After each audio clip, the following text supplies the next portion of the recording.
What are four stages of arthritis of knee or four stages of osteoarthritis of knee? Stage 1 of arthritis is where there is pain on excessive walking or excessive exercise. In this, the cartilage is damaged between 0 to 25%. In stage 2, there is pain even after a little bit of movement, or sometimes there is pain at rest. Sometimes there is progressively increasing swelling where the cartilage is damaged 25 to 50%. Stage 3 arthritis is when there is pain at rest, progressively increasing swelling and pain, and progressively increasing deformity.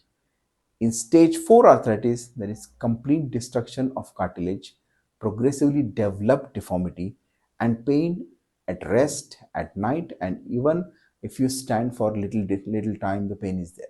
So it's complete damage of the knee. So there are four stages: 0 to 25%, 25 to 50%, 50 to 75%, and 75 to 100%. 1, 2, 3, and 4. Thank you.